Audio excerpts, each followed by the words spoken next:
मग आता इथून पुढे असलेला जो भाग आहे तो म्हणजे माइंड प्रोग्रामिंग. इकडे आपण आता वळणार आहोत. तर माइंड प्रोग्रामिंग म्हणजे काय? तर माइंड म्हणजे मन आणि प्रोग्रामिंग म्हणजे मनाला प्रोग्रामिंग करणे, मनाला सवय लावणे, मनाला वळण लावणे. आपण अनेक वेळा वाक्य असं ऐकतो की या मुलीला चांगलं वळण आहे, त्या अमुकला चांगलं वळण आहे, त्या तमुकला चांगलं वळण आहे. पण हे जे काही वळण आहे ते आपल्या शरीराला वळण असतं. जे काही आपण अमक्याला वळण आहे, तमक्याला वळण आहे असं आपण म्हणतो, तर ते त्याच्या शरीराला असलेलं वळण आहे की तो एखादी व्यक्ती काम कसं करते, त्याचं काम व्यवस्थित आहे का, सुव्यवस्थित आहे का, टापटीप आहे का, याच्यावर त्याच्या शरीराचं वळण ठरतं. परंतु मनाचं वळण कसं कळणार? आणि म्हणूनच आपल्या मनाला वळण लावण्यासाठी जी काही कार्यशाळा असते तिचं नाव आहे माइंड प्रोग्रामिंग. आणि प्रोग्रामिंग करणे म्हणजेच, आता नाव जरी इंग्लिशमध्ये असेल तरी सुद्धा त्याचा मराठीमध्ये अर्थ असा आहे की प्रोग्रामिंग करणे, मनाचे प्रोग्रामिंग करणे, मनाला सवय लावणे, मनाला वळण लावणे, मनाला शिकवणे, मनाला विचार करायला शिकवणे, मनाची विचार करण्याची पद्धत बदलणे म्हणजे माइंड प्रोग्रामिंग असा त्याचा अर्थ आहे. तर माइंड प्रोग्रामिंग हा अतिशय वेगळा असा हा विषय आहे की यामध्ये कुठल्याही परिस्थितीमध्ये मन हे अत्यंत महत्वाचं आहे. मग जर का या ठिकाणी ज्योतिषी जर अशा पद्धतीनं तुम्ही एक विचार, तो पॉझिटिव्ह विचार असेल किंवा निगेटिव्ह असेल, कोणताही एक विचार हा पहिल्यांदा इतका छोटा असतो आणि नंतर मात्र तो वाढत वाढत वाढत जाऊन मोठा होतो आणि मग जो विचार आपण करतो तोच आपल्याला भोगावा लागतो. या विषयानुसार म्हणजे याच्या आधीच्या कार्यशाळेमध्ये सुद्धा मी तुम्हाला हाच विषय मी मांडतीये आणि पुढे सुद्धा मी अशा पद्धतीचे विषय मी मांडत राहणार आहे की जेणेकरून तुम्हाला आपण कशासाठी शांत राहायचं हे आपल्याला आता ह्याच्यामध्ये कळणार आहे. तर मन हा कुठलाही अवयव नाही, तर मन म्हणजे विचारांचा पुंजका आहे. तर मग मनाबद्दल जर अधिक माहिती आपल्याला पाहिजे असेल तर मनाचे एकूण प्रकार किती आहेत? तर मनाचे प्रकार म्हणजे अंतर्मन आणि बाह्यमन. मग अंतर्मन कसं असतं आणि बाह्यमन कसं असतं याच्यावर आता आपण विचार करूया. तर अंतर्मन हे शुद्ध असतं. मग तुम्ही म्हणाल असं काही शुद्ध अशुद्ध असतं का? तर मला शुद्ध किंवा अशुद्ध या अर्थाने मला इथे बोलायचं नाही, परंतु त्याचा अर्थ काय ते समजून घ्या. तर शुद्ध मन म्हणजे हे जे काय मनामध्ये जे विचार निर्माण झालेले असतात त्याच्यावर कोणतीही प्रक्रिया झालेली नसते. मनातला विचार हा तोच विचार असतो जो विचार आपण ठरवलेला आहे किंवा जो विचार आपल्या मनामध्ये आहे, त्यामध्ये कुठल्याही पद्धतीचे अन्य विचार त्या ठिकाणी नसतात. किंवा तो विचार जो आहे तो आपण शांत असताना मनामध्ये आलेले विचार असतात. ह्याच्यावर आपण अधिक माहिती पाहूया, पण त्यासाठी तुम्हाला बाह्य मनाची जर का व्याख्या तुम्हाला समजली तर मग अंतर्मनाची व्याख्या तुम्हाला आणखीन चांगली समजेल. म्हणून आपण बाह्य मनाची व्याख्या काय ते पाहूया. तर बघा, विचार हे आपल्या मेंदूत तयार होतात, कधी कधी ते आपल्या हृदयात सुद्धा तयार होतात, परंतु जास्त करून आपल्या मेंदूतच ते विचार तयार होतात. परंतु हा जो मेंदूमध्ये निर्माण झालेला जो विचार आहे त्या विचारावर जर का एखादी प्रक्रिया झाली तर मग तुम्ही म्हणाल ह्याच्यावर सुद्धा प्रक्रिया असते का? तर मी म्हणेल हो, यावर सुद्धा प्रक्रिया असते. मग ती कशी? तर आता उदाहरणार्थ आपल्या मनामध्ये विचार आला की XYZ नावाचा माणूस फार मूर्ख आहे आणि तो माणूस विचार करून बोलत नाही, तो माणूस असा वागतो, तो माणूस तसा वागतो, असे काही ना काहीतरी विचार आपल्या मनामध्ये समजा आले. हे सगळं उदाहरण आहे.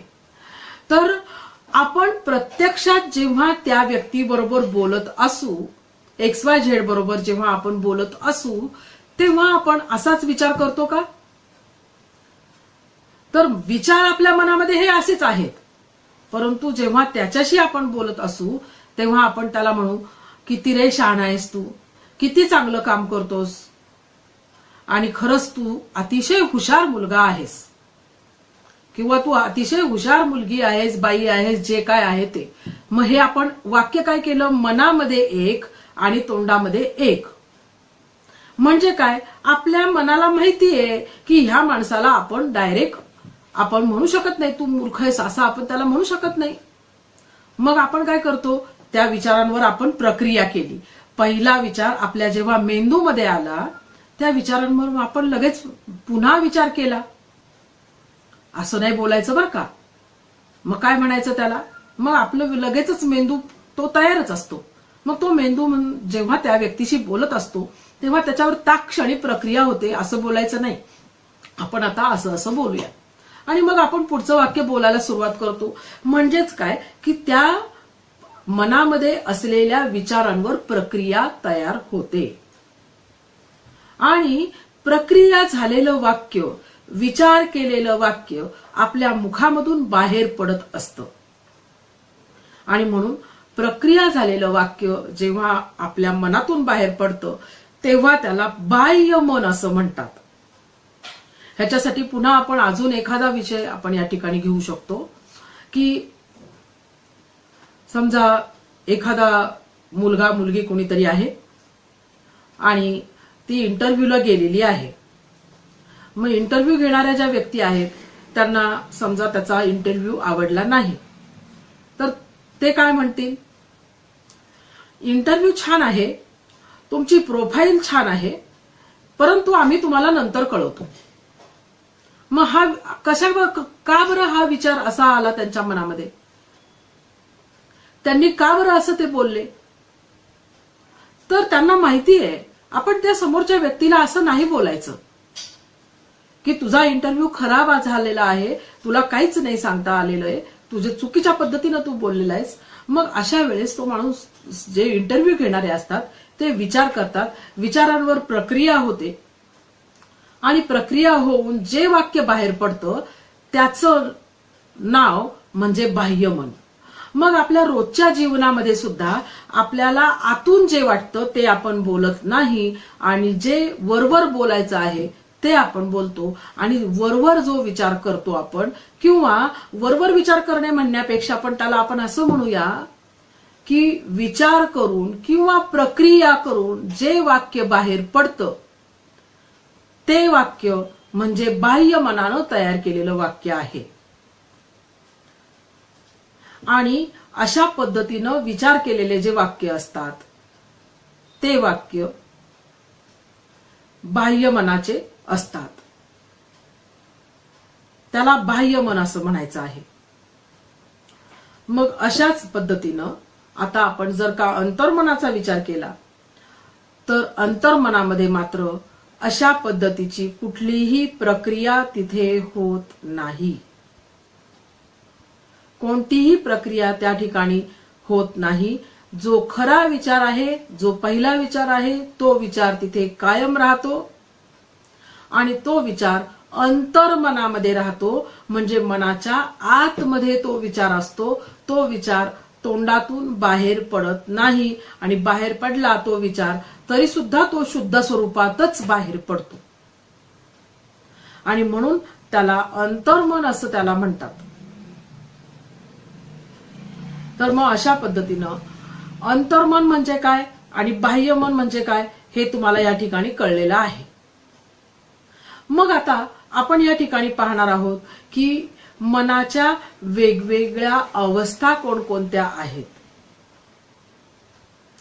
आपल्याला जोपर्यंत या अवस्था आपल्याला माहिती होत नाही किंवा मनाचे प्रकार आपल्याला माहिती होत नाही तोपर्यंत आपण माइंड प्रोग्रामिंग या विषयाकडे वळू शकत नाही.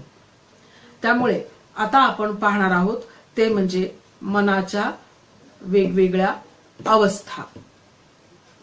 मनाच्या अवस्थेमध्ये एकूण 3 अवस्था असतात. एक म्हणजे जागृत अवस्था, अर्धजागृत अवस्था आणि निद्रिस्त अवस्था. तर ज्या वेळेस तुम्ही जागृत असतात म्हणजे जागे असतात, तुम्ही अटेन्शन मध्ये असता, तुम्ही ऍक्टिव्ह असता, तुम्ही तुमच्या मनामध्ये कोणतेही म्हणजे पूर्णपणे कामात असता किंवा तुम्ही एकूणच खूप चांगल्या पद्धतीनं तुम्ही जाग्या असता. असं जे काही तुमच्या मनाची अवस्था असते जागृत अवस्था, या जागृत अवस्थेमध्ये तुमच्या मनामध्ये येणारे विचार हे प्रक्रिया करूनच तोंडाच्या बाहेर पडतात. त्यामुळे जागृत अवस्थेमधले विचार हे प्रक्रिया केलेले असतात. त्यावेळेस तुम्ही पूर्णपणे जागृत अवस्थेमध्ये असता, म्हणून हे अशा पद्धतीचे विचार बाहेर पडतात. मग पुढची जी अवस्था आहे ती म्हणजे अर्धजागृत अवस्था. मग अर्धजागृत अवस्था म्हणजे काय? तर अर्धजागृत अवस्था म्हणजे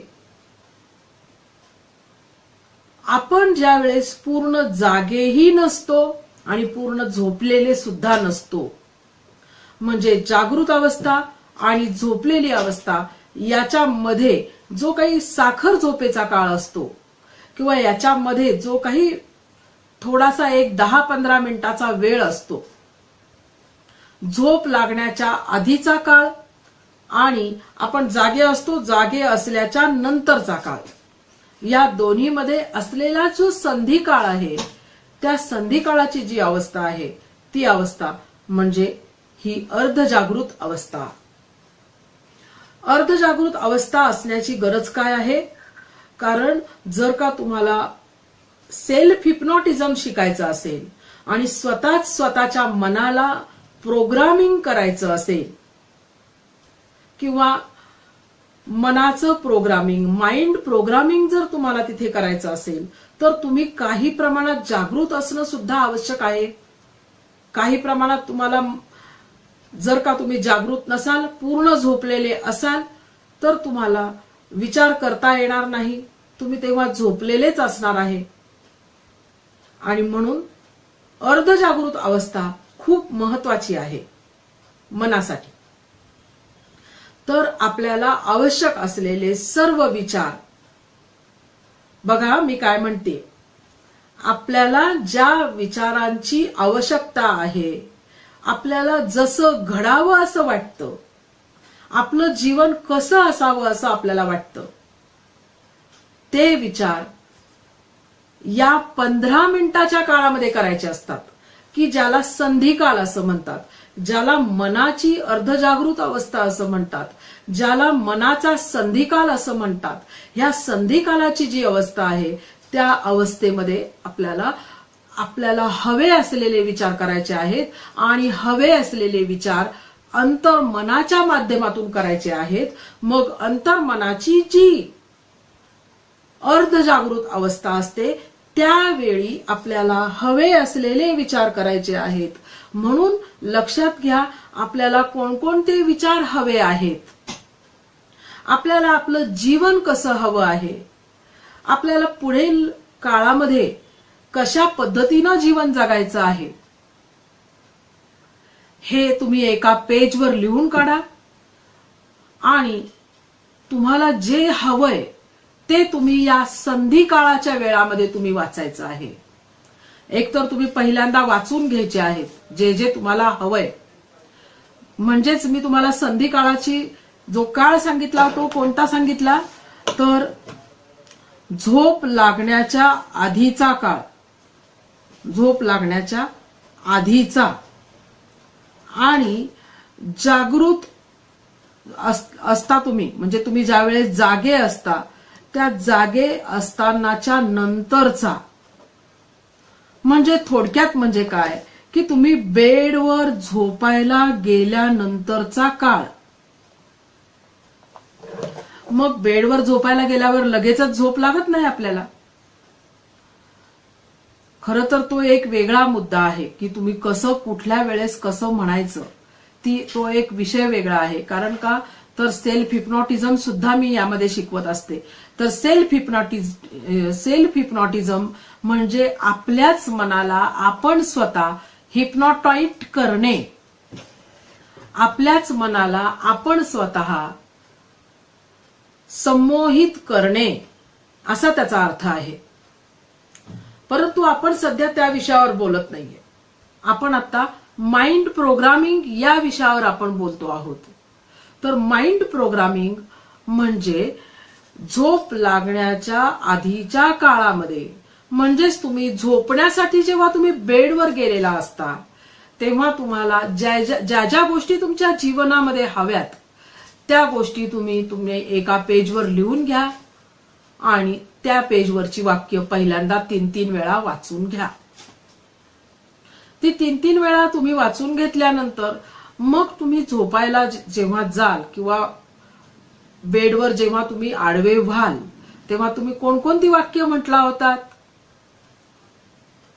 तीच वाक्य तुम्ही पुन्हा पुन्हा तिथे म्हणत म्हणत म्हणत म्हणतच झोपायचं आहे.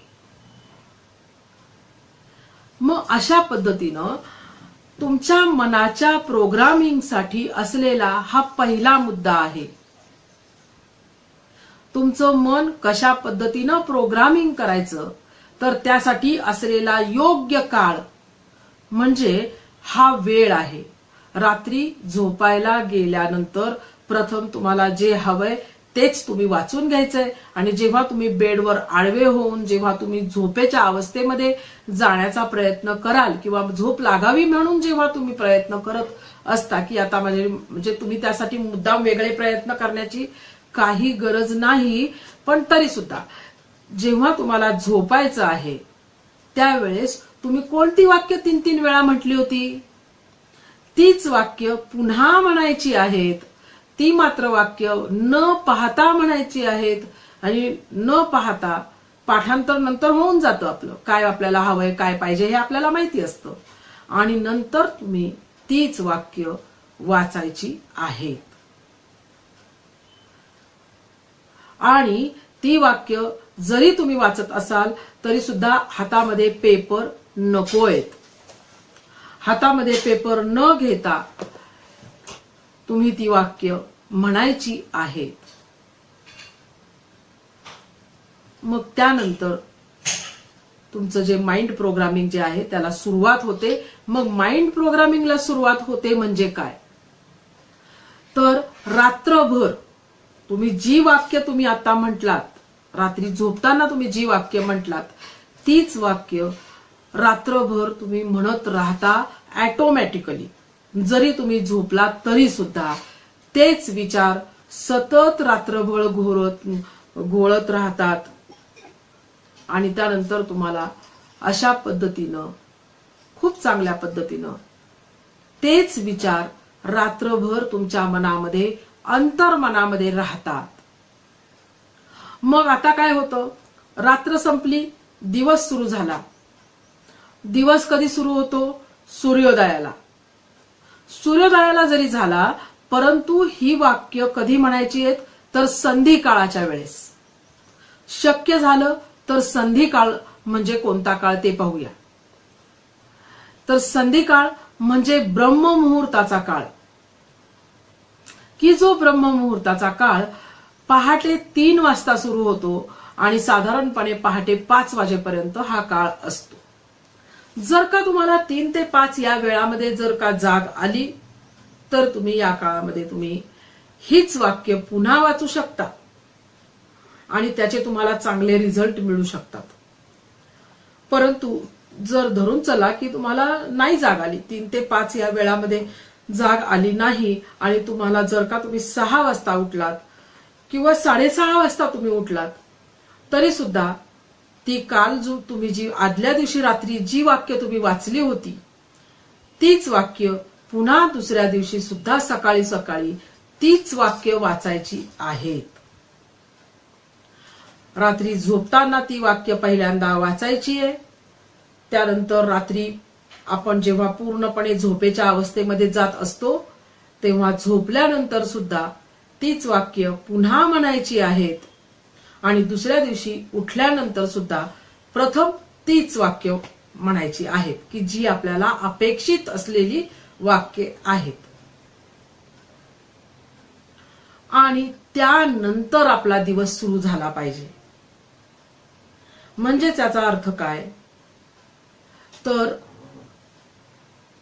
दिवसाची सुरुवात सकारात्मक विचारांनी झाली पाहिजे, दिवसाचा शेवट सुद्धा सकारात्मक विचारांनी झाला पाहिजे, आणि त्यानंतर तुम्हाला त्याचे उत्तम रिझल्ट तुम्हाला मिळायला सुरुवात होतील. आणि दिवसभर सुद्धा जर का नकारात्मक विचार येत असतील तर ते नकारात्मक विचार काढून टाकायचेत आणि होता होईल तेवढे हे सकारात्मक विचारांचाच आपण वापर करायचा आहे. सकारात्मक विचारच बोलायचे आहेत किंवा मनात आणायचे आहेत. मग ही जी आहे ही आहे माइंड प्रोग्रामिंगची सुरुवात. आपल्याच मनाला वळण लावणे म्हणजे माइंड प्रोग्रामिंग आहे. आपल्या मनाला वळण लावण्यासाठी तुम्ही आजपासूनच लगेचच सुरुवात करा, किंवा माझं हे लेक्चर झाल्यानंतर सुद्धा तुम्हाला जे हवी आहेत ती वाक्य तुम्ही एका पेजवर लिहून काढा, मोबाईलमध्ये लिहून काढली तरी चालतील, आणि तीच वाक्य आज रात्रीपासून तुम्ही वाचायला सुरुवात करा. आणि आता मी तुम्हाला जी प्रोसेस सांगितली त्या प्रोसेसनुसार तुम्ही ती वाक्य पुढे दररोज रात्री आणि दररोज पहाटे तुम्ही ती वाक्य म्हणायची आहेत. आणि काही दिवसातच तुमच्या लक्षात येईल की आपण एका वेगळ्या पद्धतीनं विचार करत आहोत, आणि म्हणून आता आपल्या जीवनात चांगले बदल घडत आहेत. ही गोष्ट तुमच्या मनामध्ये येईलच, नक्कीच येईल, आणि मग ऑटोमॅटिकली तुम्ही दिवसभर सुद्धा चांगलाच विचार करत राहता. तर मनामध्ये चांगले विचार करणे याचा अर्थ माइंड प्रोग्रामिंग आहे, परंतु तेवढा एकच अर्थ नाहीये. माइंड प्रोग्रामिंगचा अर्थ फक्त चांगले विचार करणे एवढा एकच अर्थ नाही, तर मनाला शांत करणे म्हणजे सुद्धा माइंड प्रोग्रामिंगच आहे. जोपर्यंत आपलं मन अशांत आहे तोपर्यंत जीवन अशांत आहे. त्यामुळे मनामध्ये कमीत कमी विचार येणं गरजेचं आहे. मनामध्ये जसे जसे कमीत कमी विचार येतील, किंवा आपलं बोलणं सुद्धा जसं जसं कमी होईल तसं तसं आपल्या जीवनामधले विचार हे कमी होतील, जीवनामधला संघर्ष कमी होईल. आणि म्हणून जर का जीवनातला संघर्ष कमी करायचा असेल तर अगोदर मनामधला संघर्ष कमी करा, मनामधले विचार कमी करा, मन शांत करा, तुम्ही स्वतः शांत व्हा. मनामध्ये सुद्धा कमी विचार आले पाहिजे, आणि तुमच्या एकूण बोलण्याची जी पद्धत आहे, तुमची जी दिवसभरामध्ये तुम्ही ज्या पद्धतीनं बोलता, तर ते विचार सुद्धा तुमचे कमी झाले पाहिजे. तुमचं बोलणं सुद्धा कमी झालं पाहिजे. ज्या वेळेस या एका विचारानं आपण प्रेरित होतो की माझं मन शांत झालेले आहे, माझे विचार कमी झालेले आहेत, तेव्हा तुमच्या जीवनामधले संघर्ष कमी होतात. खरं म्हणजे हा विषय मला तुम्हाला सुद्धा समजून सांगताना थोडंसं अवघड जातोय तो विषय, कारण मला असं वाटतंय की हा विषय नवीन आहे. हा नवीन असलेले जे विषय आहेत ते तुम्हाला कितपत तुम्ही त्याच्यामध्ये तुम्ही चांगल्या पद्धतीनं तुम्ही त्याचा वापर कराल अशी जरा शंका माझ्या मनामध्ये येते. परंतु तरी सुद्धा मी अगदी विश्वासानं तुम्हाला सांगते की हवं तर तुम्ही हे माझं लेक्चर पुन्हा पुन्हा ऐका. मी तुम्हाला व्हिडिओ पाठवीलच, परंतु जास्तीत जास्त चांगले विचार मी आता सांगितले त्या पद्धतीनं विचार करा. आणि मन शांत होण्यासाठी आवश्यक असलेली आणखीन एक गोष्ट ती म्हणजे ध्यानधारणा आणि ओंकार साधना. तर याच्या आधी सुद्धा मी तुम्हाला म्हटलं की नवरात्रीच्या काळामध्ये मला तुम्हाला ध्यानधारणा आणि ओंकार साधना मला तुम्हाला तुमच्याकडून करून घ्यायची आहे. तर ध्यानधारणा आणि ओंकार साधना करण्यासाठी याच्या पुढील सुद्धा माझे बरेचसे लेक्चर तुम्ही अटेंड करा. आणि याचं कारण असं आहे की आपण आता सुरुवात केलेली आहे जानेवारी महिन्यामध्ये. मग नवरात्रामध्ये आपण शक्ती उपासना नावानं आणखीन एक चांगला 9 दिवसांचा कार्यक्रम आपण त्यामध्ये घेणार आहोत. आणि त्यामध्ये आपल्याला ध्यानधारणा या विषयावर आपण पूर्णपणे तोपर्यंत तुम्ही तयार झालेले असणार आहेत. मग त्यासाठी ओंकार साधनेचे विविध प्रकारचे प्रकार आहेत. त्याच्यानंतर मग ते कोणकोणते प्रकार आहेत, ओंकार साधना आपण कशी केली पाहिजे, का केली पाहिजे. त्यानंतर ध्यानधारणा करताना श्वासावर लक्ष कसं केंद्रित करायचं आहे ते तिकडं मी तुम्हाला ऐन वेळेला सांगण्यात काही अर्थ नाही. तुम्हाला आधीपासून ती ध्यानधारणेसाठी आवश्यक असलेली मानसिकता तुमची तयार व्हायला पाहिजे. आणि म्हणून मी तुम्हाला आता आधीपासूनच सुरुवात करते आहे. तर आता आपण माइंड प्रोग्रामिंग कडे वळूया. माइंड प्रोग्रामिंग साठी आवश्यक असलेली महत्वाची गोष्ट म्हणजे ओंकार, त्यानंतर असलेली साधना याच्यातली ती म्हणजे सप्तचक्र साधना,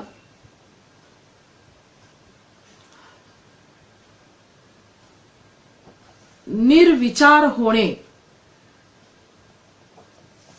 आपल्या मनाला आपण निर्विचार करणे अत्यंत आवश्यक आहे. तर तो काही ठराविक वेळ जरी निर्विचार केलं तरी चालेल, परंतु लगेचच तुम्हाला हे जमणार नाही. मनाला निर्विचार करणं आपल्याला लगेचच जमणार नाही.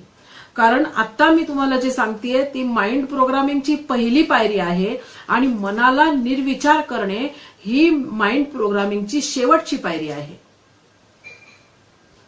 आणि म्हणून मग निर्विचार करण्यासाठी तुम्हाला आणखीन एक गोष्ट यायला पाहिजे आणि ती म्हणजे श्वासावर लक्ष केंद्रित करणे.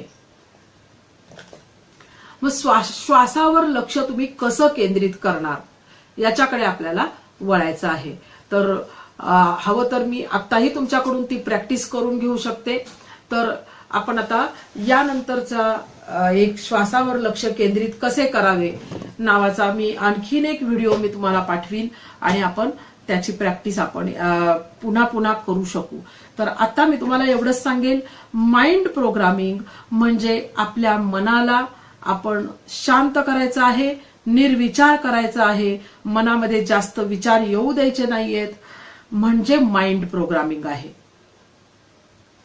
आणि आपल्या अंतर्मनाच्या माध्यमातून जास्तीत जास्त चांगले विचार आपल्या मनामध्ये आले पाहिजे. सकारात्मक विचार कसे करायचे आहेत ते मी तुम्हाला आता या व्हिडिओमध्ये मी तुम्हाला याच्यामध्ये सांगितलेलं आहे की व्हिडिओमध्ये तुम्ही व्हिडिओ पाहून जरी तुम्ही नंतर लिहून काढलं तरी चालेल की रात्री कसे विचार करायचे, सकाळी कसे विचार करायचे, मग कोणते करायचे, हे सर्व तुम्ही त्याच्या व्हिडिओ पाहून तुम्ही ठरवू शकाल. आणि मग यामध्ये महत्वाचा मुद्दा असा आहे की याचा फायदा काय. असं केल्यामुळे रात्री तुम्ही तोच विचार करणार आहात, सकाळी उठल्यावर सुद्धा तुम्ही तोच विचार करणार आहात.